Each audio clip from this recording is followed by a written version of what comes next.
ternyata setelah aku pelajarin dalam hidup tuh bukan tentang bisa atau nggak bisa, tapi mau atau nggak mau. Dan yang akan berhasil tuh bukan dia yang paling pintar, dia yang paling kuat atau dia yang paling hebat, tapi dia yang terus berusaha dan nggak pernah nyerah dalam keadaan apapun. Kakak-kakakku dan aku, kita bisa lanjutin pendidikan sampai dengan S1 bahkan S2, kakakku juga S2. Kalau dipikir Kak, seorang ibu rumah tangga sama driver kok bisa ya sekolahin anak sampai S2. Tapi rezeki Allah itu nyata, rezeki Tuhan tuh nyata. Hidup kerap kali membawa kita pada titik dan pilihan-pilihan yang kadang nggak pernah kita bayangkan sebelumnya. Tapi aku merasa kita masih muda, lakukan sesuatu yang tidak biasa. Jangan menyerah, karena Tuhan sedang mempersiapkan kita untuk jadi sesuatu di masa depan. Waktu itu viral di post di beberapa media, itu banyak banget pro kontra, dan yang nyinyir itu banyak banget. Bahkan ada yang bilang kayak matinya kapan ya gitu.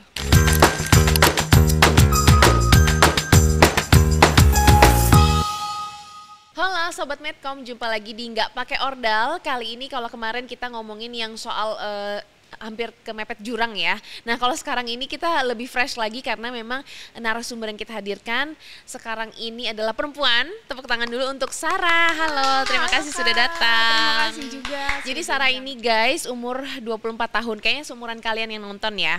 Umur 24 tahun tapi dia udah punya 24 pekerjaan. Nah ini yang menariknya, 24 pekerjaan itu apa aja sih Sarah? Coba bisa disebutin secara singkat. Siap. Untuk 24 pekerjaan sendiri yang aku kerjain, profesi utamaku itu HRD. Jadi Senin sampai Jumat aku ngerjain kerjaan HRD, itu dari jam 8 sampai jam 5 sore. Sisanya itu aku freelance. Mulai dari, aku juga ada pekerjaan dosen ya, jadi aku ngajar mahasiswa semester 4, 3 kelas. Itu di Senin, Rabu, Kamis, jadi aku after kerja biasanya ngajar juga. Terus aku ngerjain kayak desain grafis, kayak bikin desain flyer, terus bikin banner dan lain sebagainya sesuai dengan permintaan. Jadi ada job aku ambil. Terus editor video juga, kalau diminta bikin konten, misal bikin untuk video entah itu di kampus, di luar kampus atau apapun sesuai endorsement gitu-gitu ya. Ya, terus konten kreator juga. Jadi aku konten juga, visit, review, dan itu aku kerjain biasanya after kerja, entah itu malam atau di weekend. Terus naillist juga, jadi aku kerja di salon juga. Itu naillist kuku weekend. Guys. Ya, kakaknya suka ya? Iya, aku suka tiap bulan. Iya, aku suka naillist juga, belajar dan akhirnya alhamdulillah tersalurkan, dapat kerjaan freelance juga di naillist. Terus juga jadi guru tamu, jualan jus juga. Jualan jus? Iya, itu di rumah atau gimana? Enggak, jadi temanku punya stand jus. Nah sometimes aku juga bantuin gitu di jus itu, freelance aja sama. Terus aku juga suka bikin beats, jadi bikin gantungan kunci, gantungan handphone, itu aku juga bikin. Dan biasanya weekend nih kalau ada lagi libur, ya aku buka stand, entah itu di tempat lari pagi kan bisa ramai ya Kak. Nah aku suka bikin, atau jualan online juga, atau kayak di Blok M Space gitu ya. Iya, atau bikin workshop, nah kayak gitu. Dan masih banyak sih Kak freelance lainnya, pokoknya palu gada, apa lu cari gue ada gitu. Dan iya, jadi aku tuh ketika dapet tawaran job, even itu aku nggak pernah sebelumnya ngerjain kerjaan itu, tapi aku biasanya cari tahu dulu ini susah atau enggak, aku bisa atau enggak, aku cari orang yang udah pernah atau misalnya ahli di bidang itu, aku minta diajarin. Dan ternyata kalau kita mau belajar apapun bisa gitu. Jadi apapun jobnya yang dikasih ke aku, terus aku nggak langsung nolak kalau misalnya aku belum pernah, aku pelajarin dulu bisa atau enggak, karena kita nggak tahu kita bisa atau enggak kalau kita nggak pernah coba. Iya benar-benar. Ya makanya 24 kegiatan itu aku ambil gitu kalau misalnya memang waktuku luang. Jadi ketika aku ngerjain sesuatu itu aku harus bisa mengukur diri aku. Kira-kira ketika aku dapat tawaran job, terus aku ambil, ini aku bisa nggak ya ngerjainnya? Aku harus bisa mengukur. Jadi apapun yang lagi aku kerjain, aku harus bisa fokus. Kamu menjamin ya? Iya, pasti betul. Kamu bisa gitu. Ketika aku ngerjain kerjaan A, aku fokus di kerjaan A, kerjaan B aku fokus di kerjaan B. Ketika ada tawaran job misalnya kerjaan C, aku harus bisa mengukur diri aku nih, kira-kira kalau aku ambil tawaran kerjaan C, aku bisa tetap fokus gak di kerjaan A dan B.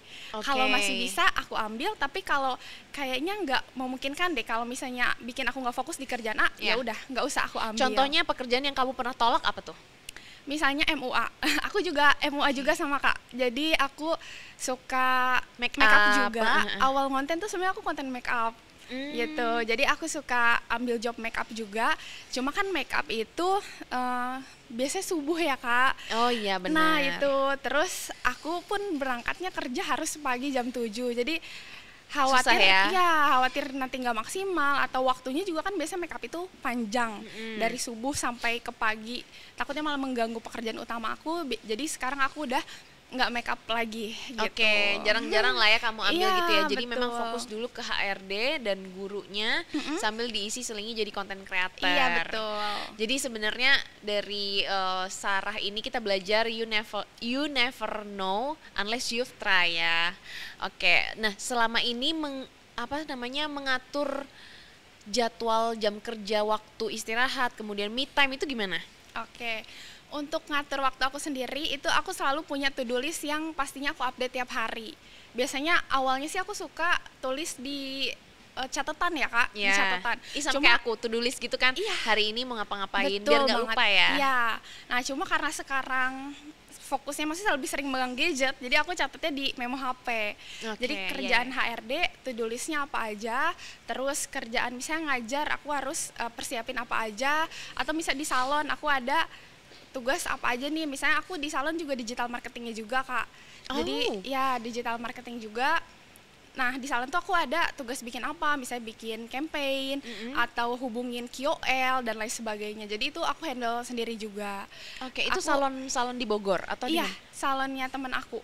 Salonnya teman kamu di Bogor, seumuran kamu juga? Enggak, teman aku udah di atas aku sih, 30-an. Di atas kamu, oke. Wah hebat banget nih, terus. Nah jadi tuh sebetulnya awalnya aku kan ikut organisasi ya waktu pas kuliah. Sebenarnya aku ini keluar dari zona nyaman sih. Karena waktu zaman SMA itu aku sama sekali nggak pernah ikut organisasi kayak OSIS atau lain sebagainya. Nah pas kuliah ini aku mikir kayaknya aku harus keluar dari zona nyaman deh. Aku harus coba hal baru. Akhirnya aku waktu kuliah tuh aku ikutan 3 organisasi, Himpunan Mahasiswa, Kesatuan Akunting Club, terus sama satu lagi LDK, kalau kata kita sih Rohis ya, itu di IB Kesatuan di kampus aku.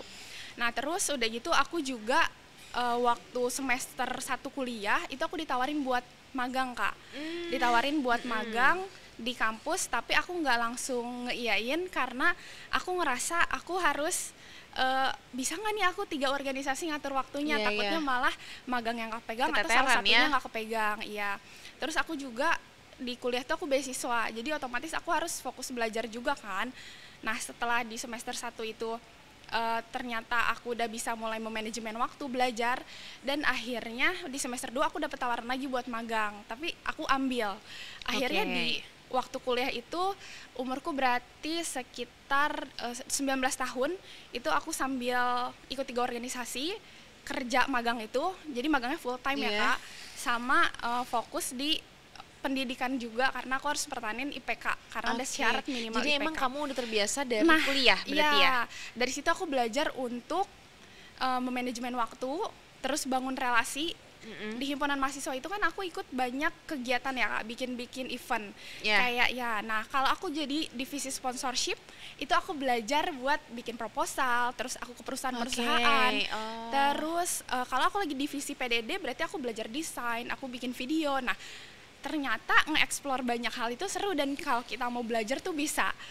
Akhirnya dari situ aku mulai tertarik untuk mencoba dan melakukan banyak hal. Jadi dari situ belajarnya, dan aku dapat banyak relasi. Nah termasuk aku ketemu temanku yang punya salon ini. Jadi awalnya tuh aku main ke coffee shop. Jadi dia tuh punya coffee shop, owner salah satu coffee shop. Terus setelah itu ternyata aku kan ngetek coffee shopnya, bikin story. Terus dia ngehubungin aku buat kenalan dan bikin kegiatan bareng lah di coffee shop itu. Terus udah gitu, karena mungkin dari aku aktif organisasi, aku terbiasa dengan kenalan sama orang baru, jalin hubungan.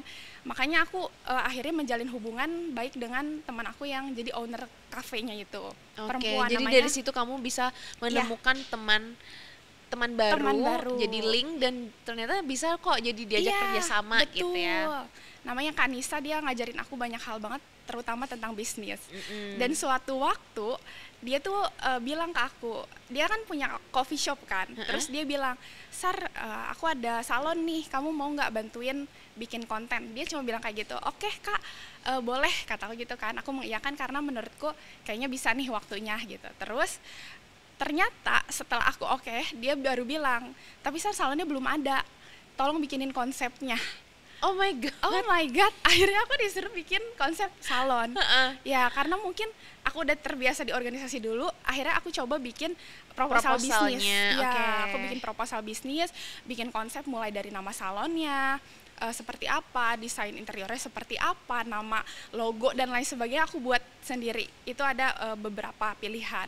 Terus aku kasih ke dia dan dia approve yang salah satu sekarang namanya Jisoo Beauty Salon. Itu jadinya Korean Salon di Bogor. Di Bogor ya. Oke.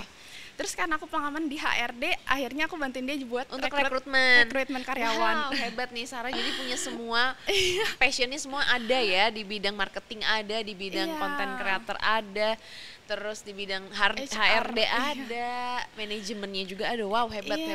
Jadi tapi semua ilmu itu kamu dapatkan dari tempat kuliah. Nah, betul. Selama ini sejauh ini apa sih, pasti publik bertanya-tanya, ambisi kamu sampai di titik ini itu kenapa? Karena memang butuh uang kah atau apa? Ini atau karena memang untuk menyalurkan passion, hobi atau gimana? Ya mungkin ini cerita hidup sedikit juga ya. Iya, boleh, tipis-tipis. Iya, tipis-tipis. Jadi waktu SD sama SMP itu aku bukan yang berprestasi atau suka belajar lah, Kak. Nah, titik balikku adalah titik masa SMK-ku, di mana waktu itu aku diminta sama bapak untuk daftar di jurusan akuntansi, sedangkan aku nggak suka ngitung. Iya kan kamu juga kuliahnya akuntansi iya, kan? Betul. Terus pas aku kuliah jurusan akuntansi itu bapakku, aku mikir kayaknya ini aku nggak bisa deh, soalnya aku emang nggak suka ngitung kan. Cuma bapakku bilang katanya akuntansi itu lapangan kerjanya luas gitu. Akhirnya ya udah aku ambil jurusan akuntansi. Dan di kelas ternyata aku ketemu teman-teman SMP aku yang pinter-pinter di satu kelas sama aku. Jadi aku mikirnya ini memang kayaknya tempat orang-orang yang memang pinter dan suka ngitung, Kak. Iya, akhirnya aku dari situ aku mikir kayaknya aku bakal peringkat terakhir nih. Akhirnya aku belajar terus, pulang sekolah langsung itu yang motivasiin kamu ya? Akhirnya aku belajar terus, ternyata niat aku tuh paling nggak jangan ranking terakhir deh, 2 dari terakhir, jadi sebelum terakhir supaya orang tua aku pada saat ambil rapot tuh nggak malu banget lah, Kak. Gitu. Ternyata pas pembagian rapot ranking 2 dari depan. 2 dari depan itu di luar ekspektasi kamu? Di luar ekspektasi, sangat di luar. Oh, ternyata setelah aku pelajarin dalam hidup tuh bukan tentang bisa atau nggak bisa, tapi mau atau nggak mau. Dan yang akan berhasil tuh bukan dia yang paling pintar, dia yang paling kuat atau dia yang paling hebat, tapi dia yang terus berusaha dan nggak pernah nyerah dalam keadaan apapun. Jadi itu dia. Dan guruku bilang waktu SMK, Sar, berusaha melakukan yang terbaik tanpa harus mikirin hasil, karena hasil tuh kehendak Tuhan sebagai sang maha penentu apapun. Jadi guruku kamu sebenarnya sudah ngeluarin effortmu aja, terus nanti ya udah serahkan ke Tuhan. Ternyata hasilnya bagus gitu ya. Dan aku terusin. Akhirnya aku diikutin sama guruku ngerasa kamu punya potensi nih, ayo belajar terus. Akhirnya aku dibimbing sama dia dan sampai aku ikut berbagai olimpiade, bahkan di tingkat nasional dan masuk 3 besar saat itu. Akhirnya aku mikir, wah ternyata bisa ya kita. Terus teman-teman kamu yang pinter waktu SMP itu gimana nasibnya? Mereka nggak expect dan mereka, Sar, kok bisa ya? Mereka pada kayak gitu sih, pada bertanya-tanya ya berarti. Dan di situ aku belajar untuk jadi waktu dulu aku SD SMP kan aku nggak sepinter waktu aku SMK ya, Kak. Terus aku ngerasa susah banget nyari orang yang mau ngajarin aku gitu. Kadang mereka nggak mau tersaingin. Bener, pelit gitu ya, pelit ilmu ya. Terus dari situ aku belajar mungkin dulu hal-hal itu aku rasain supaya saat aku udah punya ilmunya atau saat aku di atas, aku tahu harus memperlakukan orang lain seperti apa gitu. Jadi ketika ada temanku yang nggak bisa ya kamu yang bantuin, ajarin. Karena ketika kita berbagi ilmu itu nggak akan ngurangin ilmu kita sedikit pun, tapi ilmu kita akan terus bertambah. Ilmu kita akan terus bertambah. Dan saat aku lulus SMK itu aku pengen banget dulu masuk UI. Karena UI itu universitas favorit ya. Iya banget. Dan akhirnya aku bilang kan ke orang tua aku bilang aku mau masuk UI. Terus akhirnya respon dari orang tuaku, intinya kita terkenal secara finansial, dan gak memungkinkan untuk aku kuliah di UI gitu. Karena yang pertama biayanya mahal, yang kedua kita PP kan juga lumayan ya Kak, Jauh dari ya. Bogor ke Jakarta pasti ongkosnya juga lumayan. Akhirnya aku mikir, oh iya berarti dari situ aku belajar dewasa sih, belajar dewasa dan belajar berpikir yang akhirnya bikin aku mikir oke, aku nggak apa-apa aku nggak kuliah dulu, aku kerja dulu supaya nanti aku bisa kuliah dengan biaya aku sendiri dan gak bebanin orang tuaku. Jadi kamu ada gap year? Enggak ada gap year, ini belum selesai ceritanya. Oke. Terus. Aku lanjutin ya. Iya, Nah penasaran jadi nih. iya, nah jadi terus ternyata pas aku lulus tadinya aku udah mikir oke aku mau kerja aja. Tapi ternyata di penghujung jalan ada kampusku namanya IB Kesatuan, dia buka beasiswa unggulan di mana kita free dari awal kuliah sampai dengan lulus. Aku cobalah ikut. Oke, ikut program beasiswa itu. Iya, ikut program beasiswa itu. Terus ternyata setelah melalui berbagai tahapan, jadi ada 4 tahapan dari mulai seleksi rapot, TPA, psikotes sama interview. Jadi sistemnya gugur Kak. Dari sekitar 600 atau hampir 700-an orang, yang keterima tuh cuma sekitar 9 orang. Wow. Dari situ. Iya. Terus akhirnya aku coba dan alhamdulillahnya aku dapat lolos. Termasuk 9 orang itu. Iya. Wow, dan hebat akhirnya sekali. aku ambil beasiswa itu. Dan akhirnya ya aku bisa kuliah, akhirnya aku kuliah di IB Kesatuan, terus udah gitu akhirnya aku bisa kerja juga. Karena di sana jadi kan kamu nggak pernah masuk UI? Enggak. Dan nggak apa-apa gitu, kamu terima? Nggak apa-apa aku terima. Okay. Karena menurutku ketika kita lulus nanti yang dibawa itu bukan kampus branding, tapi personal branding. Gimana kita punya skill, punya kemampuan, yaitu kita bisa dapetin dari mana aja, belajar dari mana aja menurutku. Nah, dari situ aku melihat kondisi keluarga aku. Iya. Jadi ayahku itu driver, dia udah kerja puluhan tahun jadi driver. Setiap hari Kak dia berangkat dari jam 4 subuh, pulang jam 11 malam, dan setiap hari itu sangat-sangat kerja keras, makanya mungkin that's why kerja kerasnya itu nurun ke aku. Oh iya, orangnya ini ya workaholic, terus nggak mau menyerah ya. Sampai sekarang, bahkan tadi pun bapakku bilang, Dek mau bareng nggak kesini? Mau dianterin? Iya, bapakku berangkat tapi jam 4 subuh kan, masa aku bareng jam 4 subuh Kak? Iya, kepagian bener. Kan.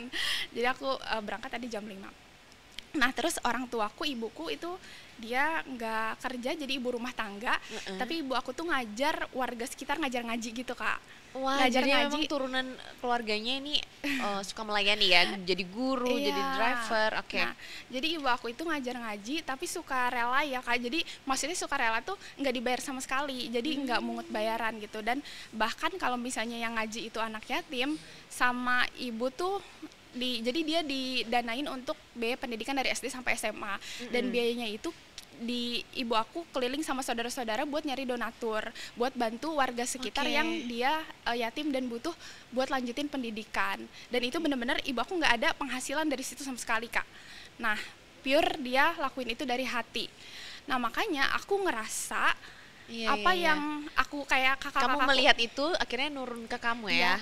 Dan kayak 2 kakakku, jadi aku 3 bersaudara, kakak-kakakku dan aku, kita bisa lanjutin pendidikan sampai dengan S1 bahkan S2, kakakku juga S2. Kalau dipikir Kak, seorang ibu rumah tangga sama driver kok bisa ya sekolahin anak sampai S2. Tapi rezeki Allah itu nyata, rezeki Tuhan tuh nyata. Jadi mungkin rezekinya kebaikan kedua orang tua aku itu dikasihnya lewat ke anak ya. itu. Jadi sesuatu yang mungkin mustahil untuk kita tapi nggak mustahil buat Tuhan. That's why aku selalu percaya kalau tugas kita berusaha melakukan yang terbaik gitu, karena apapun hasilnya at least kita nggak akan nyesal ketika kita udah lakuin yang terbaik. Iya bener. Wah, jadi pelajaran hidupnya Sarah ini cukup mendalam walaupun usianya baru 24 tahun ya. Jadi sebenarnya ambisi kamu ini terbentuk sampai sekarang itu karena memang kondisi keluarga dan juga keinginan kamu yang teguh gitu ya, maksudnya nggak pantang menyerah walaupun kondisinya tidak memungkinkan gitu, tapi kamu tetap berusaha. Nah sejauh ini ada nggak sih orang yang nyinyir gitu sama kamu? Ada nggak sih temen yang kayak sirik gitu ngelihat keberhasilan kamu sampai sekarang? Oke, kalau untuk nyinyir aku bersyukur banget, aku selalu dikelilingin sama orang-orang yang baik, mulai dari teman, rekan kerja, keluarga. Tapi yang nyinyir pasti ada ya Kak, terutama waktu kontenku viral itu banyak banget. Yang viral yang mana tuh? Yang 24 pekerjaan. Oke, yang kamu paparin itu ya? Iya, Dan waktu itu viral di post di beberapa media, itu banyak banget pro kontra dan yang nyinyir itu banyak banget. Bahkan ada yang bilang kayak matinya kapan ya gitu. Astaga, ada Kak, nanya. Itu siapa mulutnya yang berani seperti itu? Luar biasa ya. Ketik apa jempolnya berani banget ya. Iya Kak. Terus akhirnya tapi aku ngerasa ya nggak apa-apa, kita berhak berkarya, orang lain berhak berkomentar. Iya benar. Ketika kita bisa larang ya. Betul, ketika aku share sesuatu ke publik, artinya aku harus siap menerima feedback dari publik juga, apapun itu. Dan aku ngerasa apa yang kita ucapkan, apa yang kita ketikkan, atau apa yang kita lakukan itu sebenarnya mencerminkan diri kita sendiri.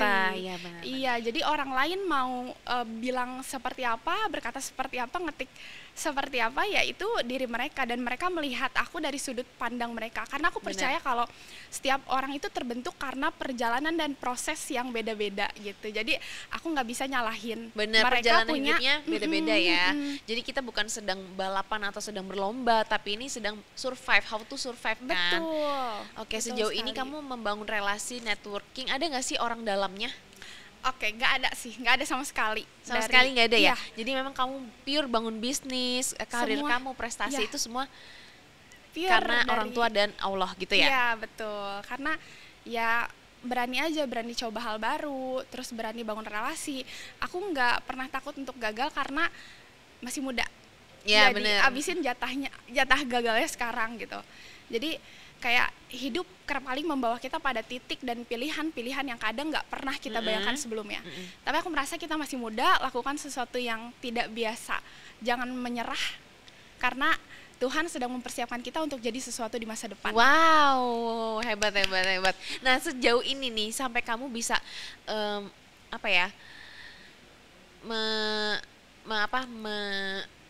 mencerminkan dirimu, hidupmu itu, kamu ada mengidolakan siapa sih, tokoh atau seseorang yang kamu idolakan yang kayak bikin motivasi kamu tuh tetap terjaga? Pasti kan hidup itu kan ada up and down. Betul. Motivasi aku ada sih Kak, artis itu Cinta Laura. Cinta Laura, Iya, dia pinter sih. Dia She is so smart. Iya, dia idola pertama aku. Pokoknya Cinta Laura, aku suka banget dengerin podcastnya Cinta Laura, Prilly sama Maudy Ayunda. Mereka menurut aku cewek-cewek keren, hebat juga, tangguh juga, berprestasi tapi nggak mengesampingkan pendidikan. Dan banyak hal-hal atau insight-insight positif yang aku dapetin dari mereka dan akhirnya membentuk diri aku juga. Karena aku percaya kalau apa yang kita tonton, yang kita lihat, yang kita dengar, yang kita lewatin itu membangun dan membentuk siapa diri kita hari ini. Bener. Jadi kita harus memilih apapun itu, mulai dari teman, tontonan, karena secara tidak langsung ya, itu secara berdampak tidak langsung ya. itu bakal berdampak sama diri Jadi kita. siapa aja tadi? Cinta Laura, Prilly Latukonsina, dan Maudy Ayunda. Ini memang 3 orang yang mandiri, pinter ya kan. Jadi terima kasih ya 3 artis itu sudah membawa Sarah seperti ini. Dan Sarah nanti bisa berbagi juga untuk orang lain dan juga bisa menjadi teladan ya.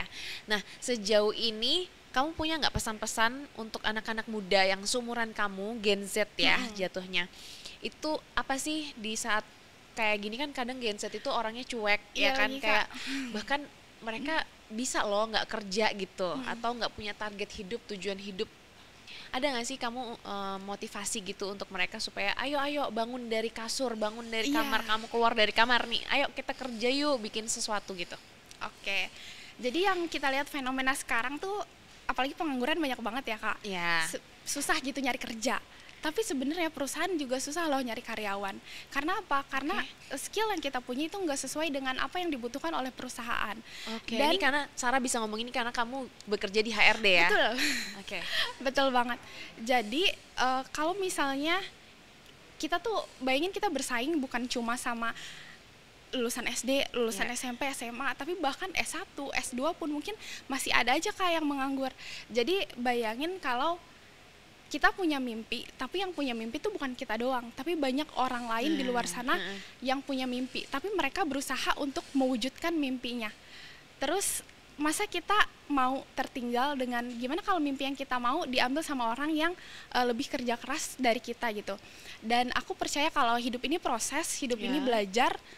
nggak ada batas waktu, nggak ada kata tua. Kalau jatuh kita berdiri lagi, kalau gagal kita bangkit lagi, never give up. Sampai akhirnya Tuhan berkata, hai kamu waktunya pulang. Gitu, Wah, hebat. Iya, terus aku juga percaya kalau misalnya setiap doa yang kita langitkan itu tidak akan kembali dalam keadaan hampa.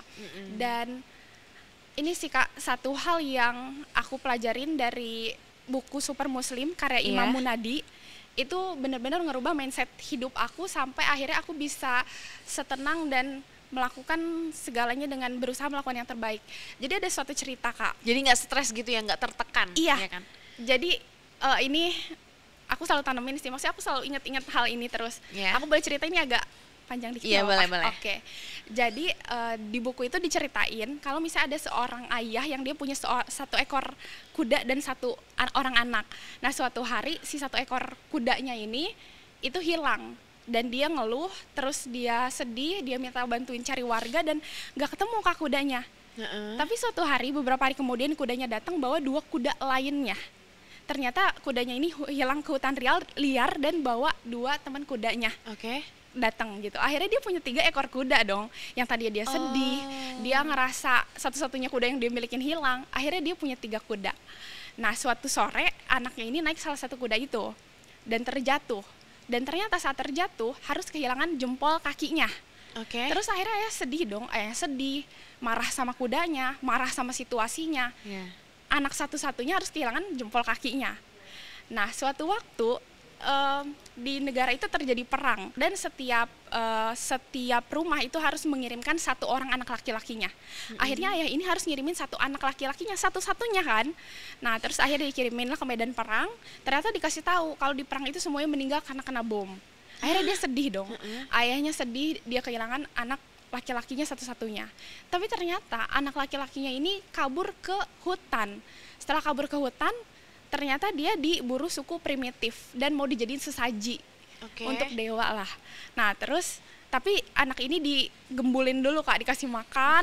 Terus anak ini minta satu permintaan, boleh nggak aku kirim surat untuk ayahku untuk terakhir kalinya sebelum dia dijadiin sesaji.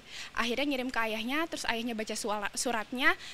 Terus ayahnya nangis lagi, sedih lagi, anak satu-satunya bukannya meninggal karena bela negara, tapi ternyata diburu suku primitif. Nah, tiba saatnya dia dijadiin sesaji. Dan pada saat mau disembelih, dilihatlah jempol kakinya hilang, nggak ada. Jadi suku primitif ini mikir gak mungkin dia ngasih sesuatu yang cacat kan untuk persembahan. Oh my God. Akhirnya dia dibebaskan, dia ketemu lagi ke ayahnya dan dia cerita semua hal yang terjadi. Dan akhirnya setelah kita flashback ke belakang, oh iya ya, jadi semua hal yang terjadi, kesedihan, kesulitan, atau apapun yang terjadi dalam hidup kita itu enggak karena kebetulan, tapi karena ada sesuatu, karena ada reason di baliknya. Mungkin kita belum ngerti sekarang, tapi suatu saat kita akan mengerti. Jadi apapun yang kita jalanin, sesulit apapun prosesnya, percayalah Tuhan mau punya maksud baik untuk kita gitu. Jadi dari situ aku belajar, ketika aku dikasih satu ujian, oh nggak apa-apa, nggak usah sedih, nggak usah takut. Yang sebelum-sebelumnya aja udah bisa terlewatin, yang dulu berat aja bisa terlewatin. Jadi kita nggak sendiri kok, kita punya Tuhan yang bakal bantu kita. Nah hebat. Oke, jadi dari situ kita belajar bahwa yaitu sesuatu terjadi karena ada alasannya. Kenapa Tuhan kasih gini? Ya karena ada alasannya, nanti di depan, di masa depan baru kita tahu ya. Betul Kak. Oke, wah hebat sih. Jadi kamu juga suka baca buku nih? Suka banget. Iya. Ada aja ya waktunya ya, udah ada. HRD sebelum kerja tidur dari... biasanya. Oh sebelum tidur, iya. HRD-nya di mana? Di IPK Satuan, di kampus juga. Oh di kampus, iya. Oke. Nah selama ini kan kamu melihat ekonomi kita kan juga sedang sedang mengalami ketidakpastian. Iya. Nah benarkah seorang anak muda atau Gen Z ini harus punya side hustle? Oke, ini menurut aku sendiri tergantung sama pribadi masing-masing ya Kak. Kalau misalnya ada Gen Z yang dia masih muda tapi misalnya udah jadi entrepreneur, contohnya ya ada di Bogor itu namanya Biustore, dia itu punyanya Kak Endang Yustika, dia usianya 26 tahun dan dia udah sesukses itu Kak. Pekerjaannya ya entrepreneur gitu, dia udah cukup dengan satu gitu kan. Nah mungkin nggak semua orang punya kesempatan untuk kayak gitu kan. Tapi banyak anak muda yang mungkin bisa settle-nya di usia 30 ke atas. Tapi usia muda-muda ini menurut aku harus sih Kak, karena harus sih punya side job. Kenapa? Karena yang namanya kita apalagi masih muda pasti keinginannya banyak. Pasti ingin membangun keluarga nantinya. Pasti ingin anak kita punya pendidikan yang baik. Nah, kemungkinan kita itu ya harus sih untuk bikin keran-keran baru, keran-keran penghasilan kita. Supaya apa ya? Supaya kita nggak cuma bisa memenuhi kebutuhan sehari-hari kita, tapi kita bisa nabung juga untuk kebutuhan yang masa akan datang. Kita kan nggak pernah tahu ya ke depannya seperti apa. Kayak misalnya tahun ini orang tuaku pensiun ya, berarti nggak akan ada penghasilan dong. Nah makanya yang mana yang pensiun? Bapak, karena kan kalau ibu emang nggak kerja. Cuma bapak berarti bapak ya tahun udah nggak kerja lagi. Ya, oh my God. Gitu. Jadi ya kita nggak akan tahu kan apa yang terjadi ke depannya. Jadi selagi ada kesempatan apapun itu, kalau misalnya kita ada waktu luang dan bisa diusahakan, kenapa enggak gitu. Dan sekarang banyak platform itu apalagi di era digital ini ya Kak, itu sangat-sangat mudah sekali untuk cari kerjaan freelance atau dari rumah. Itu banyak loh aplikasi-aplikasi cari kerja, dan tinggal dari diri kitanya aja, kita mau nggak ningkatin kapasitas kita. Ibaratnya gini deh, kita pengen minta ke Tuhan air 1 ember. Tapi kalau misalnya kita cuma bawa gelas, ya air seember itu nanti suatu saat Tuhan kasih yang nggak akan muat, bakalan jatuh. Jadi dari sekarang ya kita harus tingkatin kapasitas kita. Kita mau air 1 ember ya kita harus punya ember. Atau kita mau misalnya airnya 1 kolam ya kita harus bangun kolam kita. Dulu. Dengan cara apa ya? Dengan cara bangun relasi, cari belajar hal baru. Mungkin kita nggak akan perfect di percobaan pertama, tapi kita akan belajar banyak dari kegagalan dan ketidaksempurnaan, dan akhirnya jadi lebih baik gitu. Nah, ngomong-ngomong soal kegagalan, pernah nggak sih ada yang kamu tuh gagal melakukan sesuatu terus sampai di tingkat kamu down? Iya, pernah banget Kak. Pernah merasakan misalnya aku freelance terus aku kasih ke klien tapi kliennya gak puas, pasti kan sedih juga. Itu ada aja, tapi dari situ ya kita harus belajar dan gak sedih boleh, gagal boleh, down boleh, tapi kita gak boleh terlalu lama ada di zona itu. Tapi gimana caranya kita bisa belajar dan lebih baik gitu sih yang aku pelajarin. Apa contohnya? Kamu bisa ceritain dikit gak, berbagi sharing kegagalanmu? Oke. Jadi aku pernah bikin salah satu konten lah bisa kayak gitu, terus kurang menurut nggak puas klienku ya, nggak puas. Iya, dan dibentak gitu kan, kayak wah sedih juga nih aku, dan ngerasa down gitu, dan ngerasa gagal aja. Tapi it's okay, nggak bisa apa-apa, ya kita kamu harus bangun terima. dari situ. Iya, kayak berarti gimana pun kita harus belajar dari setiap kegagalan. Jangan atau sampai hal-hal yang kita depres lewatin. karena hal itu Iya, ya. betul Oke. banget. Sarah, sekarang kita lagi mau main rapid question. Jadi aku kasih pertanyaan, ada 5 pertanyaan, nanti kamu jawab cepat ya. Oke, yang pertama, pertanyaan pertama, generalis atau spesialis? Generalis. Ya sih, kalau dilihat dari kamu 24 pekerjaan tuh generalis ya. Iya, betul. Karena aku suka banget buat nge-explore banyak hal dan nyoba sesuatu yang baru. Iya, tapi kalau menurut aku memang ini tergantung masing-masing orang sih. Karena ada orang yang satu pekerjaan itu fokusnya cuma satu, nggak bisa multitasking ya. Tapi kalau kamu bisa ya. Bisa, bener sih Kak. Malah ada perspektif, ada juga sih komen nyinyir yang kayak ngapain bisa semua pekerjaan gak maksimal gitu, mending satu tapi ahli gitu. Dan aku gak mempermasalahkan itu karena kan setiap orang beda-beda ya. Yang harus kita lakukan ya jadi diri kita sendiri yang terbaik ya. Iya, dan gak perlu jadi standarnya orang lain gitu. Oke, setuju. Oke, kalau harus milih cuma satu pekerjaan seumur hidup, kamu bakal pilih pekerjaan apa dan kenapa? Aku mau jadi dosen. Karena jadi dosen itu kita nggak berhenti belajar, karena setiap kita ngajar pasti kita harus belajar juga. Bener. Iya, dan kita bakal ketemu sama mahasiswa dengan berbagai latar belakang yang beda-beda. Di situ kita mempelajari juga sifat-sifat manusia, gimana kita. Dan salah satu ilmu yang, maksudnya salah satu yang terus bermanfaat, ilmu yang bermanfaat itu kan akan mengalir terus ya Kak, maksudnya pahalanya kayak gitu. Jadi jangan sampai kita pelit ilmu ya, karena betul. Karena jadi nggak pelit itu banyak keuntungannya. Betul. Oke, kalau WOO, work from office ya? Iya. WFO ya. pilih kerja dari rumah atau ngantor di coworking space? Oke, ngantor di working space sih. Kenapa? Aku lebih suka maksudnya ngerjain kerjaan itu di luar rumah.